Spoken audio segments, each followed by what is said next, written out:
5, 4, 3, 2, 1, 0.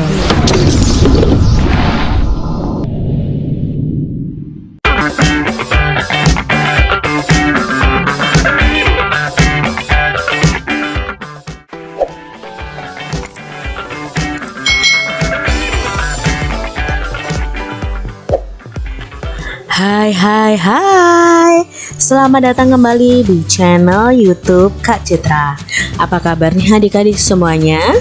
Kak Citra berharap kalian dalam keadaan yang baik, sehat, dan semangat untuk belajar. Hari ini kita akan bersama-sama belajar mata pelajaran tematik kelas 2 sekolah dasar. Kita belajar di tema 7, subtema 3, kebersamaan di tempat bermain. Pembelajaran 3. Mari kita belajar dengan penuh semangat. Coba amati gambar berikut. Apa yang dilakukan Siti dan teman-temannya? Ya, ada yang bermain, ada yang membaca buku di kebun sekolah. Pernahkah kalian melakukan kegiatan seperti ini bersama dengan teman kalian? Tentunya kalian pernah bermain bersama dengan teman-teman kalian di sekolah. Bermain di kebun sekolah. Saat istirahat, Siti dan teman-temannya bermain di kebun sekolah. Di kebun sekolah terdapat tanaman obat keluarga atau toga. Siti duduk di kursi di sekitar kebun sekolah. Mereka membaca buku cerita sambil menikmati keindahan kebun. Di kebun, tampak kupu-kupu sedang terbang di antara tanaman.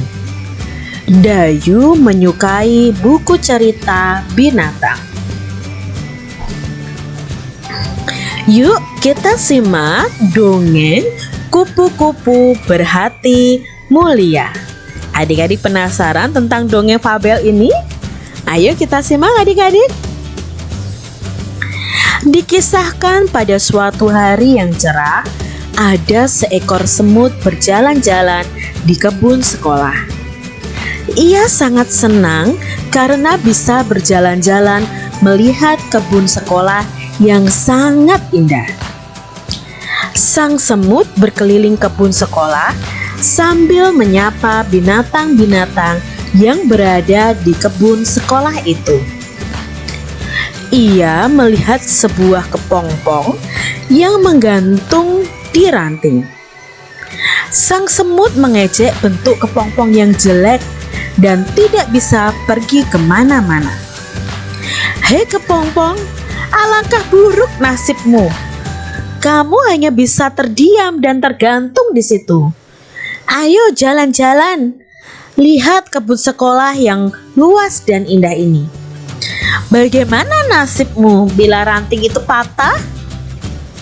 Namun kepompong itu hanya terdiam. Hingga pada suatu hari, semut berjalan-jalan di kebun sekolah itu. Karena hujan, kebun sekolah itu dipenuhi lumpur sehingga semut pun tergelincir dan jatuh ke lumpur. Semut itu jatuh. Semut itu berteriak minta tolong sekencang mungkin. Tolong, tolong bantu aku. Aku mau tenggelam. Tolong, tolong, tolong aku. Teriak si semut. Untunglah saat itu ada seekor kupu-kupu terbang melintas. Kemudian kupu-kupu itu menjulurkan sebuah ranting ke arah semut. Semut, peganglah erat-erat ranting itu. Nanti aku akan mengangkat ranting itu. Lalu si semut memegang erat-erat ranting itu. Dengan sekuat tenaga, kupu-kupu mengangkat ranting tersebut. Kemudian kupu-kupu menurunkannya di tempat yang aman. Semut berterima kasih kepada kupu-kupu karena telah menolongnya. "Aku adalah kepompong yang pernah kau ejek," kata si kupu-kupu. Ternyata kepompong yang dulu diejek semut sudah menyelamatkannya. Akhirnya sang semut pun berjanji tidak akan menghina semua makhluk ciptaan Tuhan yang ada di kebun sekolah itu. Nah, ini adik-adik dongeng fabel Kupu-kupu Berhati Mulia.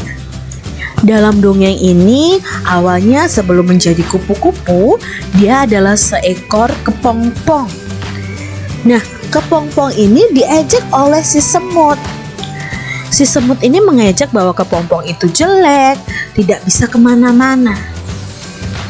Namun pada akhirnya kepompong itu berubah menjadi seekor kupu-kupu yang cantik. Dan ketika si semut sedang berjalan-jalan di kebun sekolah, dia jatuh adik-adik, dan dia hampir tenggelam. Lalu siapa yang menolongnya? Ya, yang menolongnya adalah seekor kupu-kupu. Dan ternyata kupu-kupu itu adalah kepompong yang diejek oleh si semut. Nah, sejak saat itu akhirnya si semut berjanji bahwa dia tidak akan menghina makhluk ciptaan Tuhan. Itu ya adik-adik ya dongengnya. Nah, sekarang kita pelajari unsur-unsur dongeng. Yang pertama ada tokoh. Siapa tadi tokoh dalam dongeng fabel Kupu-kupu Berhati Mulia? Ya, tokohnya adalah kepompong atau kupu-kupu dan sang semut. Lalu bagaimana watak, karakter, sifat masing-masing tokoh? Kalau kepompong atau kupu-kupu, ya dia baik hati, suka menolong, tidak membalas ejekan si semut. Lalu sang semut wataknya bagaimana adik-adik? Suka mengejek, suka menghina. Dan sang semut itu sombong karena memamerkan bahwa dia itu bisa berjalan-jalan, kalau kepompong tidak bisa berjalan-jalan. Jangan ditiru ya adik-adik ya. Nah, sekarang unsur berikutnya adalah latar. Latar adalah tempat terjadinya dongeng. Di mana tadi tempat terjadinya dongeng? Ya, di kebun sekolah. Unsur yang berikutnya adalah amanat. Amanat adalah pesan yang bisa kita ambil dari dongeng tersebut. Apa amanatnya untuk kita adik-adik? Ini amanatnya. Jangan suka mengejek dan menghina orang lain ya adik-adik. Kita tidak boleh mengejek atau menghina orang lain karena kita adalah makhluk ciptaan Tuhan. Nah, kita harus membalas kejahatan dengan kebaikan. Tadi si kupu-kupu dijahatin sama si semut, tetapi dia membalas kejahatan semut dengan kebaikan, bukan dengan kejahatan adik-adik. Lalu pesan berikutnya atau amanatnya, mari kita menolong orang lain yang membutuhkan pertolongan. Nah, itu pesan atau amanat yang bisa kita ambil dari dongeng Kupu-kupu Berhati Mulia. Mengapa ya semut mengejek kepompong? Mengapa adik-adik? Karena kepompongnya dianggap jelek dan tidak bisa kemana-mana. Yang kedua, bagaimana sikap kepompong ketika diajak semut? Kepompongnya hanya diam adik-adik. Dia tidak membalas ejekan semut. Mengapa semut meminta tolong? Ya, karena semut jatuh dan hampir tenggelam di sungai di kebun sekolah. Bagaimana sikap kupu-kupu terhadap semut adik-adik? Ya, sikap kupu-kupu tetap baik kepada semut dan mau menolong semut. Bagaimana cara kupu-kupu menolong semut adik-adik? Iya, dia memberikan ranting kepada semut, lalu mengangkat ranting itu dan menaruhnya di tempat yang aman. Setelah kupu-kupu menolong semut, apakah yang diucapkan oleh semut kepada kupu-kupu? Ya, saat kita menerima pertolongan orang lain, kita mengucapkan bukan minta maaf ya adik ya, mengucapkan terima kasih, maaf di sini ya, mengucapkan terima kasih. Jadi si semut mengucapkan terima kasih kepada kupu-kupu. Nah, tulislah atau sebutkan janji yang diucapkan oleh semut setelah ditolong oleh kupu-kupu. Apa janjinya si semut adik-adik? Ya, semut berjanji tidak akan menghina semua makhluk ciptaan Tuhan. Sebelum bermain ke kebun sekolah, Siti dan teman-temannya pergi ke perpustakaan terlebih dahulu. Mereka gemar meminjam buku cerita. Siti membaca buku cerita di sekitar kebun sekolah. Adik-adik, di sekolah kalian apakah ada perpustakaan? Pasti ada ya adik-adik ya. Apakah kalian suka meminjam buku di perpustakaan untuk dibaca? Buku apa yang kalian suka ya adik-adik? Apakah buku cerita, atau buku sejarah, atau buku sains, atau buku yang lain? Pasti kalian memiliki buku khusus atau buku kesukaan kalian yang kalian baca di perpustakaan. Ayo coba cari informasi tentang kegiatan kesukaan teman-temanmu ketika pergi ke perpustakaan. Adik-adik nanti bisa bertanya kepada teman-teman kalian nih, apakah kegiatan kesukaan mereka ketika pergi ke perpustakaan. Ya, adik-adik cari tahu, tanya ke teman-teman kalian, bisa melalui WA atau nanti ketika kalian sekolah, kalian bisa bertanya, apa sih kegiatan kesukaanmu ketika pergi ke perpustakaan? Nah, adik-adik bisa bertanya kepada teman-teman kalian. Setiap orang pasti memiliki perbedaan, baik dalam karakteristik, agama, suku, hobi, dan kesukaan. Perbedaan itu jangan membuat kita terpecah atau bertengkar. Dengan perbedaan itu kita harus saling rukun. Jadi tidak boleh mengejek seperti si semut tadi adik-adik.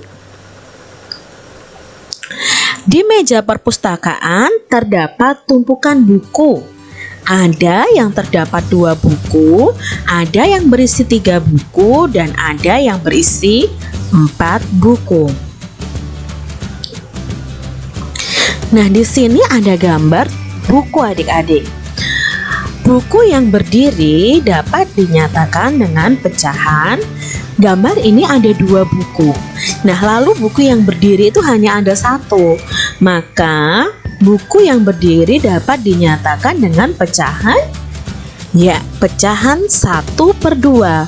Karena yang berdiri hanya 1 buku dari 2 buku yang ada. Gambar berikutnya.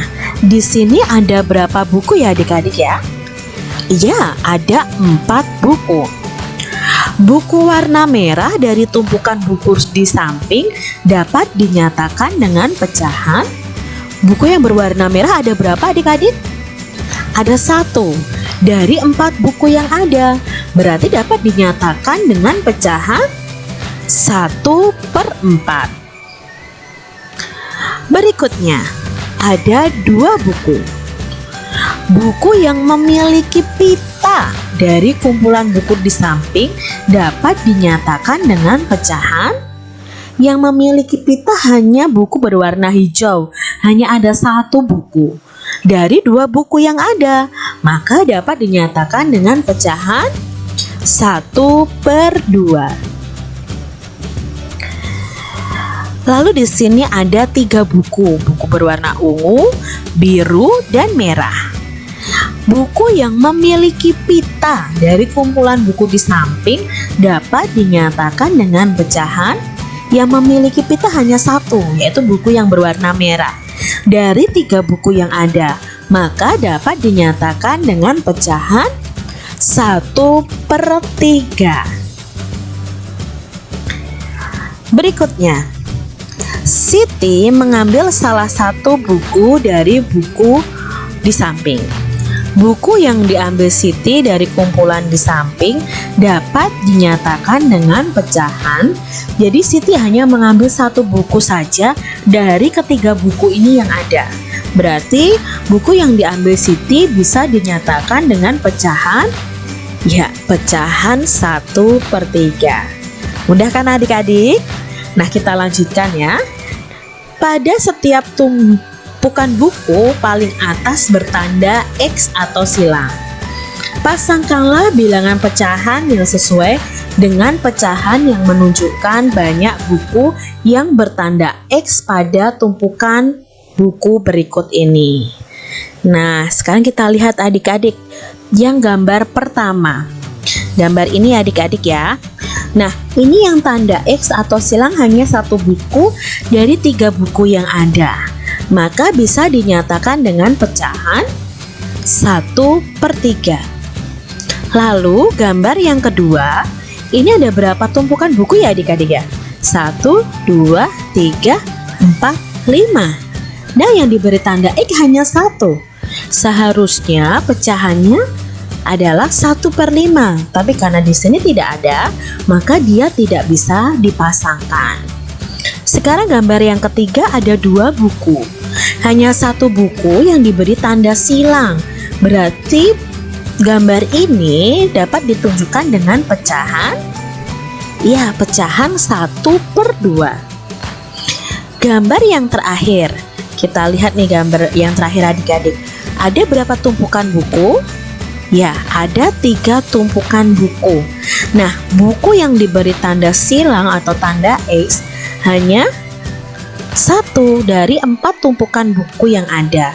Maka dapat dinyatakan dalam pecahan 1/4. Begitu adik-adik untuk pembelajaran kita hari ini. Semoga kalian paham apa yang Kak Citra sampaikan. Yang Kak Citra sampaikan dalam video pembelajaran ini bersumber dari buku tematik tema 7 kurikulum 2013. Semoga pembelajaran kita hari ini bermanfaat untuk adik-adik semuanya. Jangan lupa untuk kalian bisa add Facebook Kak Citra dan follow Instagram Kak Citra supaya kalian bisa berkenalan lebih dekat dengan Kak Citra. Adik-adik, like, komen, dan subscribe, serta aktifkan lonceng kalian tuh di samping tombol subscribe ya, supaya ketika Kak Citra upload video baru, kalian mendapatkan informasi dari channel Kak Citra. Dan jangan lupa juga untuk kalian share ke teman-teman kalian, supaya teman-teman kalian juga ikut belajar dari video pembelajaran Kak Citra.